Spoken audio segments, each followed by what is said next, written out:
Hello, my friends, and welcome back. Thank you very much for being with me again today. The hottest spot in the Ukrainian war has been for some months already Bakhmut. Now, Soledar was another one. It was a little bit northeast of Bakhmut that has fallen into the mercenaries, the Wagner group's hands about 3 weeks ago or so. And now they're moving south a little bit, southwest towards Bakhmut. I'm talking about the Russian troops. And yesterday the situation over there was report that the Ukrainian troops in Bakhmut or Bakhmut front are almost encircled. And according to, I think it was Reuters who reported this, there is only one way, one highway route for supplies that goes in, goes out. It's open for the Ukrainians inside Bakhmut. Now I have an article coming from Reuters, which obviously is a credible source, and we find out that Wagner Group, which very strangely is there, even though about 2 weeks and a half ago, almost exactly after Soledar fell, and I think another village next to Soledar, reportedly, the American news, I think, as I said, Reuters said that, well, the Wagner Group was removed by the jealous Shoigu, the Russian Minister of Defense, and moved somewhere else because they want to take Bakhmut, they being the Russian military, or at least the troops under General Gerasimov's command. Now we find out that actually no, Wagner Group is still there and is trying to get Bakhmut, and it succeeded in occupying or taking over a village north of Bakhmut, and they took pictures, they posted the pictures with them in front, with the Wagner Group, some military over there, some troops posing in front of this little village. So let's see what kind of village this guy or settlements say that they took over. So this article comes from Reuters, and it is from today, February 12th, 2023. Wagner founder Prigozhin says Russian forces take Ukraine village Krasna Hora, north of Bakhmut. All right, let's see what's going on here. Yevgeny Prigozhin, founder of Russia's Wagner Group, said on Sunday that the mercenary force had taken the village of Krasna Hora on the northern edge of the unbattled Ukrainian city of Bakhmut. So let's look at geography first and see where that is located. So this is the map of Ukraine. Down here is the Crimean Peninsula. Now I'm going to go northeast, Sea of Azov, Zaporozhye Oblast, Donetsk Oblast. So here is where we're looking at Bakhmut. Bakhmut is somewhere in here. It doesn't show on this particular map, but don't worry, I got this one. So this one is the same thing, it's just the eastern part of Ukraine. So it's just this part here, shows this part with Crimean Peninsula. So those are just this front. So where the front was in February 2023. I don't care if it's accurate or not. I'm doing it just for purposes of indicating where Bakhmut is. And then Bakhmut is right here. See, this is Donbass, this is Donetsk Oblast here. So this is Bakhmut right here. Liman is here, and Horlivka down here. So we're going to go deeper into this to see where that little village is by Bakhmut. So I got this map right here. So this is Bakhmut, and then we're just going to go towards where the Soledar, which is right here. So Soledar is right here, and then we go south is, let me show you right here, Krasna Hora. So Krasna Hora is right here and Bakhmut is right here. So let's make it like this. So let's take Paraskovivka. Paraskovivka being as the point because it's going to show on the map when I do like this. So Paraskovivka is there, Bakhmut is here. And then Soledar is here, Blahadatnia is right here, the one that also Wagner Group took over. So they are not in Bakhmut, at least according to the Wagner Group. They say, well, we took over this, Krasna Hora, where is it? Right here. Krasna Hora, we took over this, and Bakhmut is, so it's right here, starting somewhere. Bam, bam, bam. But they nevertheless took pictures of wherever they are located. So I'm going to show the map again here, where this is, right here. And then Ukraine. And the map. So let's see what else these guys are saying. Bakhmut, a city in the eastern Donetsk region. Papam, right here. This is Donetsk right here. Right here's the Donetsk. Has been the scene of brutal warfare for months. Kiev's top military commander, Valery Zaluchny, said on Saturday that Ukraine continued to hold Bakhmut, trying to, and I'm quoting, stabilize the front line around it.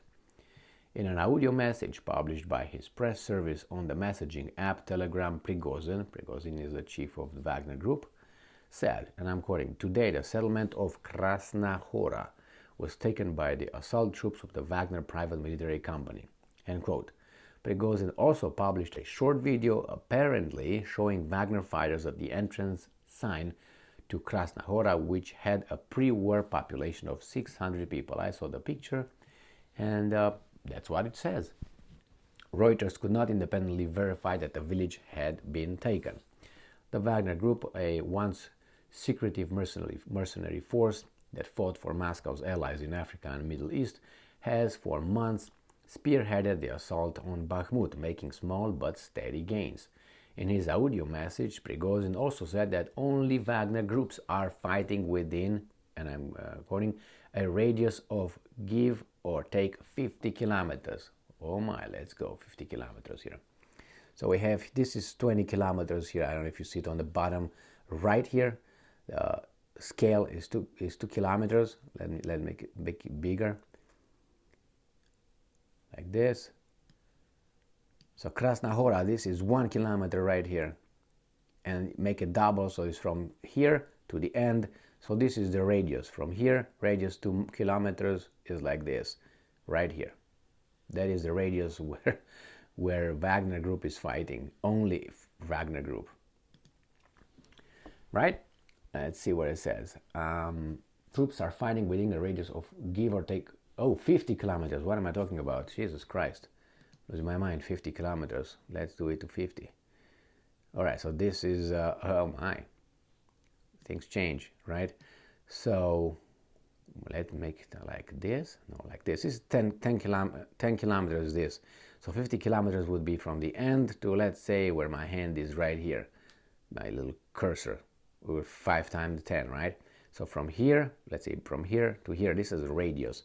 So if you take this as the town that we took as reference, 50 kilometers, radius from here would be like this much. This is the radius from here to here of 50 kilometers the Wagner Group is fighting, according to Prigozhin. How did I come with 2 kilometers? I don't know. So 50 rough give or take radius around Bakhmut, and should that city be taken, it would be Wagner units. He added that Wagner is not fighting in other areas of the front further north or south. Prigozhin has previously engaged in public feuds with Russia's defense ministry, which he has accused of taking credit of Wagner's successes. Prigozhin said in an interview published on Friday that his forces must capture Bakhmut to proceed with the campaign, but faced fierce resistance from Ukrainian defenders. He also said it could take 2 years for Moscow to control the whole of 2 eastern Ukrainian regions, whose capture it has started as a key goal of the war. So I don't know. This is I suspect, but I don't have evidence, as neither do they, that there is a feud between the Russian army, the defense minister, Shoigu, and this little private military company. Why do I say little? I compare it with the Russian army. You can have a feud with the army. I mean, you as a company, remember when it was the SA forces or troops, or how you want to call them? I think they were called SA. Yeah, Adolf's. Remember in the 30s? And then it was the night of the long knives, and he decapitated the leadership of that. I'm not gonna say it, but anyway, he caught him in a bed with another man, the chief, the guy with a big scar, not the special troops. Otto, what's his name? Otto Scorseni, not Otto Scorseni. I can't remember this guy's name, but anyway, he was the chief of the SA troops, and he became too strong, too powerful, and then Adolf wanted the allegiance, or of the loyalty of the army, because he knew the army is bigger than the SA troops. So what he did, he took care of SA troops, decapitating the leadership, dropped it to a different level, put it to the side under his control, but didn't have any competition there. And then the army said, okay, now I'm with you. Why? Because the army is the army. The army has the authority to mobilize all the population, has most weapons, right? It has a lot of weapons, more than Prigozhin will ever have, and including the number of warrior or fighters or personnel. So I don't think that Prigozhin can challenge those guys, because if those guys want, they do a whatever long knives, night of the long knives, and take care of Prigozhin if they want. So it's not gonna be that thing. But anyway, remember, this is Reuters, and Reuters focuses on a certain kind of audience, and the audience is very perceptive to this kind of stories. Oh, Gigi slept with a neighbor, and then the wife found out, and then she went over there, and they got in a fight, and then they ran, and then, this kind of drama. I don't think there's any drama over there. I'm not excluding the possibility, but the probability is very low for the reasons I just gave you. If you think that Wagner is so influential in this war, I don't know, if you think that 10,000 people are more influential than the whole Russian army or the Russian troops, then I don't know, it's kind of like weird, don't you think? Because this, according to the Reuters and all these weasels here doing a free press, they told us that Wagner group it used to be 50,000 people at one point fighting in Ukraine. And then I said, well, because the Ukrainians and all the Western fantastic weapons worked excellent, they got about 10,000. So Prigozhin has about 10,000 people. How is he going to challenge the Shoigu or Gerasimov? But anyway, people do not have information, and not that we have all information, but at least based on the minimum information we have, it's just a soap opera. It's just a little movie that these guys are selling for free here, actually. Not selling, then providing it for free to these people. But anyway, people are free to believe whatever they want and express their feelings and understanding, like I do right here. Obviously, I don't know everything, but just using their reporting, this is the reality. 10,000 troops scared the Russian military. I mean, really, do you think I'm scared of a toddler? I mean, unless I saw the movie Chucky, and then there's a little doll that we're supposed to be all scared of. Again, movies, images, symbolism, low level. Thank you very much for being with me again today. Stay strong, stay smart, look for the truth, and be just.